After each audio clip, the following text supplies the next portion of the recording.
1,151 days since Richard was code redded on steroids. Let me check to see what's going on here. Oh, I am live. I don't see it. Let me make sure. Days since Richard. Okay. Okay, so I'm coming on a little bit early today. Yay! Um, yeah, so 1,151 days since Richard vanished from the barracks there at Fort Bliss in El Paso, Texas. Um, he was code redded. He was code redded. Rob goes, "What does that mean, code redded?" I said, "It's my made up word for this. I should say whistleblower code redded. Um, it wasn't a it wasn't a suicided. It wasn't a suicided. It was absolutely an orchestrated code red on a whistleblower for turning in sex videos. And this is what we know, the CPS complaints, the CID complaints, the IG all over the barracks because of Halliday.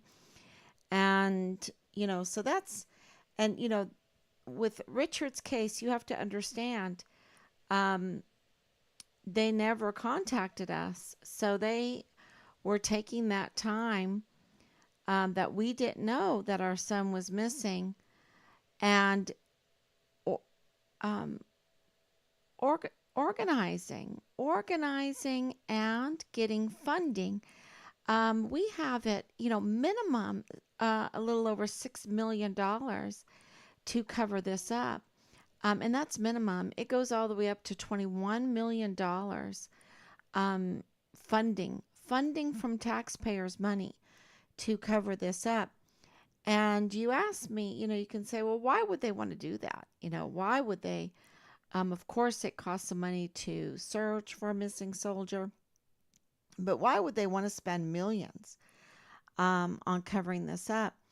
And, because it involves so many people, and I believe it involves the CID office right there on Fort Bliss. Everything is pointing to that since Richard, and I've gotten just information after information that Richard was in an intern program there at CID. We knew that he was taking courses in law enforcement. We knew that. So that was not a surprise, but the internship was a surprise. And so, yeah, I don't know why. Well, I do. I know Richard. Um, anyway, so yeah, so he was very disillusioned with the Army, and you have to understand he did not go in disillusioned. He went in as an aspiring soldier, trying to prove a point to really, anyone that didn't really want him to join, like Daddy and me. We really didn't want him to join the military. We even offered him $10,000 not to do it. And so he went in, and he did so well, distinguished honor graduate. We ate crow with him. We said, "Oh well, maybe we're wrong. We're wrong. You did really good. Maybe this is for you." And we sent him the $500 to match his award money that he received for being distinguished honor graduate. And we're just super excited. My parents went there for the graduation. I called them up. We were in Ireland and Germany at the time, going back and forth, closing down two households to come back to the United States. And my parents, when I asked them, "Do you think you can go to Richard's graduation?" My dad didn't hesitate a second. They didn't hesitate a second. And they went. And that's why you see those beautiful pictures of Richard and his Opie and his Omi. And you could read the letter that Richard wrote them from basic training. And it's beautiful. And, he was so excited. Everybody was on his side at that time, rooting him on. And he got to Fort Bliss, and a lot of things are wrong on Fort Bliss. A lot of things are still very wrong on Fort Bliss. And he got there, and it was just a downward spiral from there. But not for him. Not for him. He's a hero. He's a hero. He's amazing. He did an amazing, incredible thing, sticking up to these sex cult criminals, absolute criminals. And, so it had to have been something so amazing for them to want to cover it up with millions of dollars, because he pulled on a string that exposed the fraud going on in the VA, the fraud going on with the tactical unit, the tactical move storage units. He showed the fraud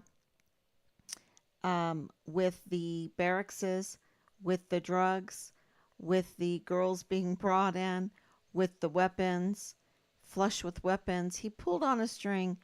And, so not only do you have equipment smuggling, weapons smuggling, ammunition smuggling, human trafficking, the child trafficking, the child sex trafficking, the child pornography being made and distributed, the targeting of our young soldiers into the drug culture, into the weapon culture. And I know this is the Army, but there's a lot of illegal weapons, y'all. A lot. And you learn that by reading Captain Park's letter, because they were trying to set him up, and they were trying to make him a criminal. And the whole weapon issue is a big deal. When Rob picked up Richard's weapon, that was a big deal. Anyway, so they made a very big deal out of that, and we're like, huh, really? Okay. So everything was of a false narrative at the beginning, including, I believe, meeting Boleyn, how that all happened, what they were telling me, like how did he meet her, and I even asked, and I think there was a lot of lying going on, a lot, because of this connection, the newest connection, and all of these are allegations. Right? I have to say that legally. These are allegations. These are my opinion. Seemingly, they're doing all of this bad stuff. The whistleblowing is not an allegation. That is absolutely established.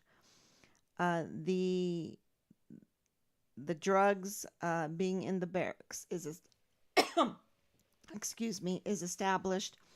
The flush with weapons in the barracks is established.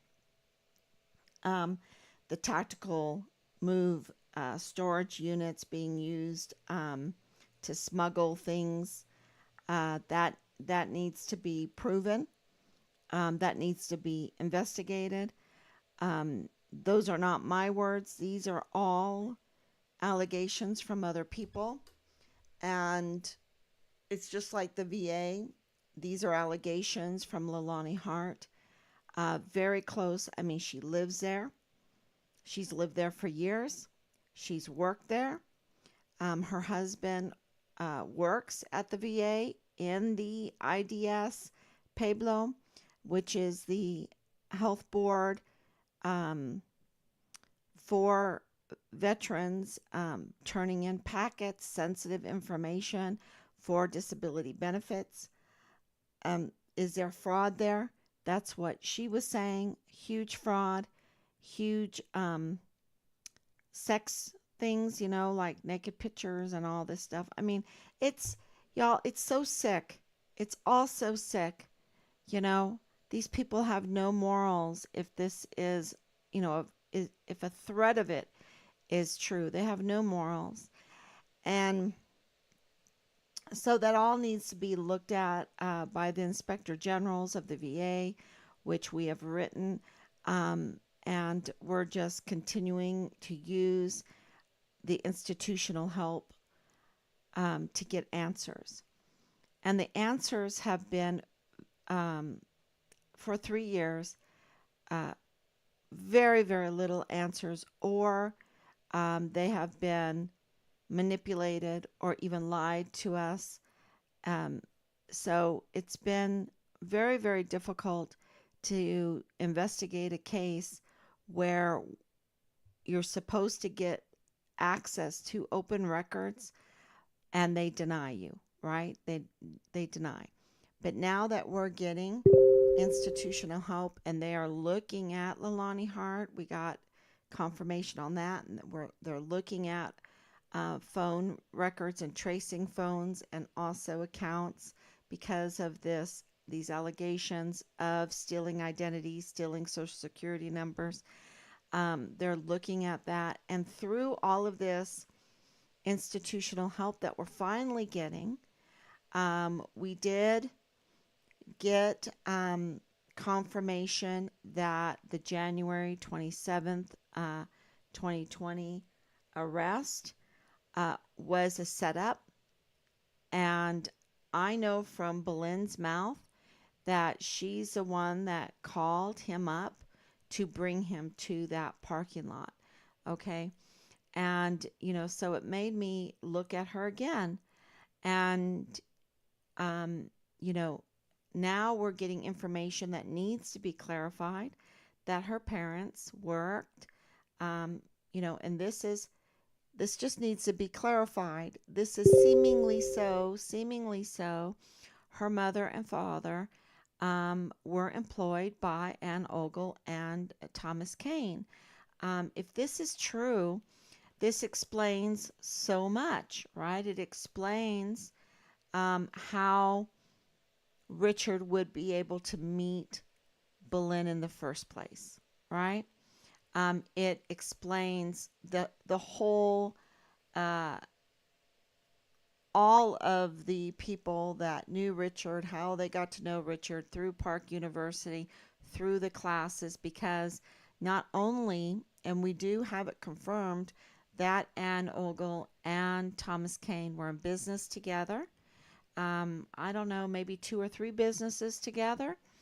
And they were also professors there on Fort Bliss, the Park University campus there on Fort Bliss. But then they also had government jobs. The DES, the chief of security for Fort Bliss, that was Thomas Kane's role. And there's a lot of conflicts of interest there, you see, because he has to work closely with CID. He also has to work as an employee under Anna Whitehead at Park University. And then he has his other businesses. Um, and it would be interesting to know exactly what they are, right? So, and then you have Ann Ogle, who is a professor there at Park University, and I think she's at another place also. But she's also a government employee and manages the CYS. She's an administrator for the CYS, for the youth, for the mental health of all the youth on Fort Bliss, including the emergency intake center, which is huge, So, all of this daycare, this Leilani Hart and her family having a daycare in their home, a child care in their home. And you know what happened to the 7-year-old child. Why wasn't there any vetting? And if she was allowed to have children in her home, didn't they vet her? She is a convicted criminal with a long history of harassment. It's like, don't they vet these people? Don't they do a simple background check? I know with my son, he had to do background checks on who he hired. So it's like, don't they do this? Or is she privileged? Is she just waived? Is she given a waiver for her position? Then what position is that? What position is that she has, that she can claim that she is in charge of the CID of Fort Bliss, right? Um, and then having an affair, uh, an extramarital affair with a special agent at the time in the CID, and that's illegal. You can't do that as a special agent. And so, how was that waived? Why was he in trouble? Because it was clear as day. It was out in the open. Um, so if Lydia and Eddie, those are Boleyn's parents, if they were employed by Thomas Kane and Anna Ogle in any way um, prior to Richard going missing and while Richard is missing, that would, we need to get that clarified.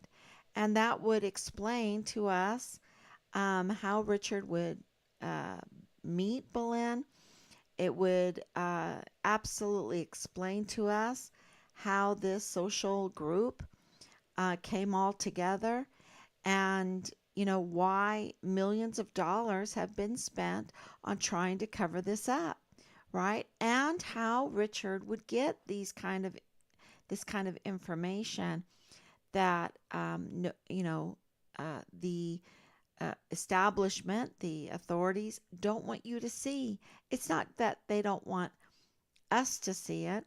They don't want you to see it. They don't want you to see the CPS complaints. They don't want you to know the CPS complaints. They don't want you to know the CID complaints. They don't want you to know what's going on Fort Bliss. And that is a travesty because they operate uh, by our funding. Okay? They work for you. They work for you, so they need to answer to you. So any of you should ask for an open records request.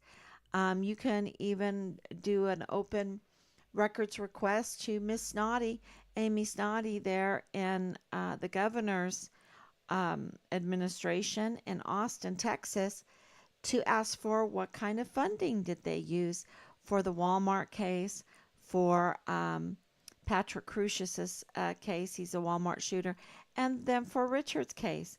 And uh, let's look at why you pick and choose who you're going to spend lots of money, or did you spend a lot of money, or and didn't let anyone know it, right? Um, so I think that open records requests are a very good thing because they work for us and we should know what they're doing.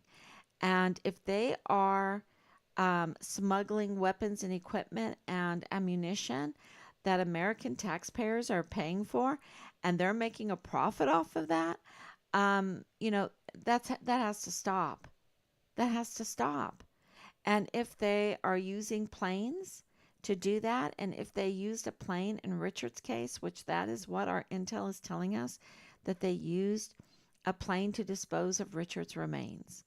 And, that is heartbreaking, absolutely heartbreaking to think about. Um, that they would, roll them up like in a carpet or something, maybe parts of them or something, and put them in a plane. And how did they get rid of his remains? What, was it organized? What was it? So this is the intel is slowly, morsel by morsel, coming out of Fort Bliss, and it all of these relationships are starting to connect and come out of Fort Bliss. Um, the information, we're very, very appreciative to the whistleblower again, right? The person from the inner circle that is giving us information. And so that is uh, very, well, at least we know that we're moving forward and there will be some knocks on the door. One day there are going to be, they know who they are, who did this to Richard, and there's going to be some knocks on the door. And I'll tell you, my prayers were answered when Attorney General Ken Paxton um, was acquitted. That was such a wonderful piece of news because he knows about this case. He absolutely knows about this case. And we are, very, very glad that there was some justice done there in his case because we watched it closely and they did not have anything. They did not have anything on him and they were trying to make up things.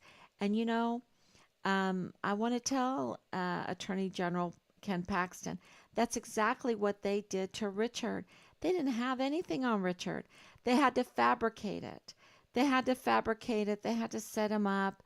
And even then, they didn't have anything because they botched it.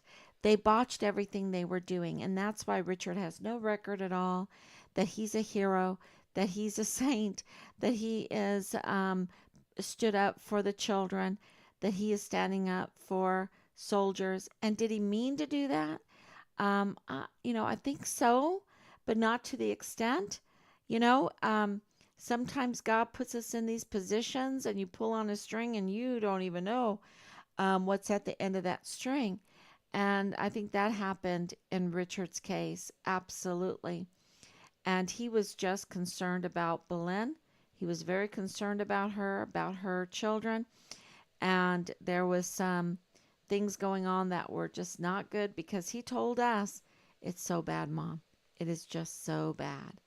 Um, yeah. So I can't even imagine. And there's a case in Greenville, South Carolina. I think it's called the Rose Petal case. That is really shocking, absolutely shocking. And it was brought to my attention. And I thought, yeah, these cult groups that take advantage sexually of children, create uh, the child pornography with them. Um, this is, if it's in Greenville, South Carolina, it's in a border town. And where are the law enforcement to get rid of this stuff? Okay? They can do it if they want to. And that's what really is aggravating to me because you saw that during the COVID lockdown. If they really want to do something, they could click heels together, they could get it done. And, so why not click heels together to end this child pornography and child sex trafficking and these sex cults that are grooming people to join their group uh, and do unspeakable things and then bring in one thing leads to the other and it just degrades very, very quickly and then it ends up in violence. It's always about violence, but then it ends in severe, severe violence. And this is very, very clear in Richard's case, very clear in the Greenville case, and with A.G. Paxton being, making things up. I'm glad that he was acquitted, and so we need to pray for him because things can get. He's a tough man. He is not taken to this lightly. You can see with his comments, and we need to pray for him that he will think straight, even through all that retaliation that he had to suffer through, that he can think straight and get justice going in the state of Texas. And, I'm praying that he'll start with Richard's case because it involves everything. It involves the the corruption and the compromise of leadership in the highest places. It involves, of course, the military. It involves the university. It involves the sex cults. It involves um, a code red, right? A code red. So I hope false allegations, I mean, a smear campaign on Richard, a total smear campaign and on so many levels. And I think we have now enough proof that they committed uh, huge crimes when it comes to smearing Richard and, and unlawfully searching our home um, with the Fugitive Apprehension Unit, which is an assault team. Um, yeah, that needs to be answered. And there's just so many things in this case with the task force that was staged, with Anthony Swafford's training to answer us the way he did, who's military police, and to even work against, even go an extra distance to work against finding a missing soldier. I mean, that's appalling. And that's why we put in a complaint against him. Um, Not because of him. Uh, I think he probably learned a lesson from all of that, but it was really for the system to get a knock in the head and say, wait a minute, we need a different kind of culture, we need a different kind of caring situation here. So that's why we did that, because you can't have MPs that it's their duty to get the missing cat out of the tree, right? Or look for a missing soldier, but to work against it, oh my gosh, that was so bad. Um, and then everybody else that has been involved, that has sustained the lies, that, they're not um, untouchable, they're not untouchable. I try not to focus on all of them, but these people that have worked behind the scenes, even if they were paid to do it, maybe they're FBI informants, I don't know. But if they're not, please God, let them be not, because then, um, yeah, they're going to be held accountable for the vile, vulgar phone calls, the obstruction in our son's case, the obstruction of justice. That's the denial of due process. Those are all very, very important.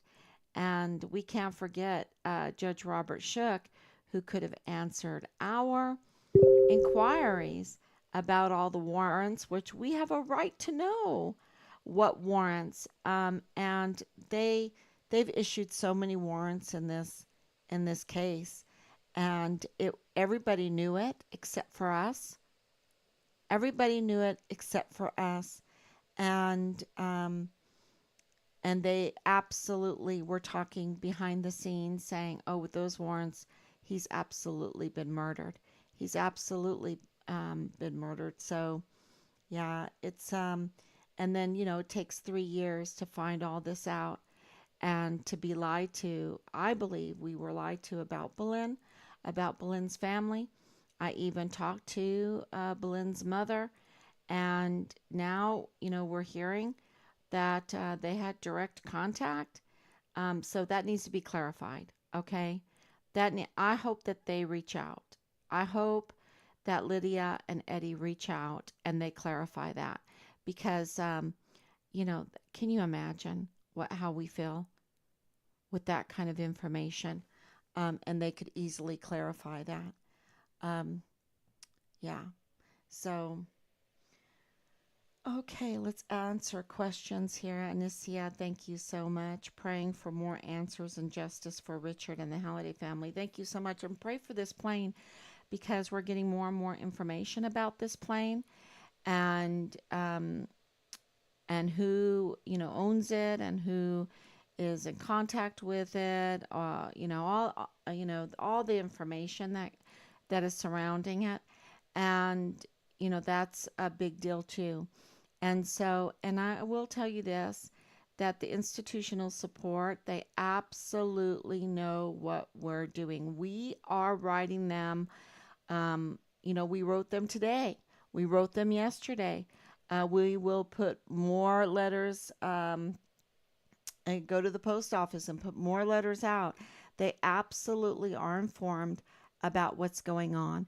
And that the media is not covering this tells a lot. Tells that there is a, a conspiracy up on top, a collaboration from the top, a lot of money, absolutely millions of dollars to cover this up.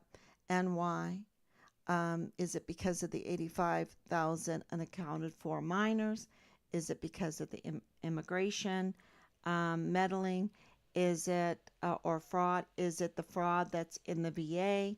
The fraud that happened with the Social Security numbers and the identity theft? Is it the abuse of power? Is it the weapon smuggling, and not just weapon smuggling, but equipment smuggling, and even um, uh, what's worse of all of it is the ammunition. Because a gun, can't do anything without the ammunition. And so, I mean, you might use it as something else, but you need the ammunition. And so this ammunition smuggling, and then to for the CID not to do their job, does that mean they're in on it? And and think about it, Tavita Nusa lost his badge. He's no longer in the military. The same thing with Dallas, and Dallas claiming that he was nowhere near this, had nothing to do with this. Okay, that's fine. I don't believe you, but that's okay. I'm just the mother of a code-reded soldier, so it would be nice of you. It would be nice. It would be right, especially as an officer in our military, to be an officer and a gentleman. And I know that you might blame me for what your mother wrote about you. About the incest, about the raping of a 7-year-old, about all this stuff going on. Um, but that you need to solve that with your mother, because that is part of Richard's file. And anybody that is a prime suspect in the code reded murder of a soldier um, should willingly show the orders that give them an alibi. Where are your orders? It's just that easy. Uh, he could show his orders, and I've asked for his orders, or he could take a lie detector test. I will take a lie detector test. Um, Absolutely 100%. And many others need to take lie detector tests. But it would be so easy just to show your orders, and not some fabricated travel voucher that is old news. Um, you know, Everything is electronic today. We knew that. My husband served 30 years. He knows what's going on in the military. Um, so that was also uh, just a trap. They're so disingenuous, right?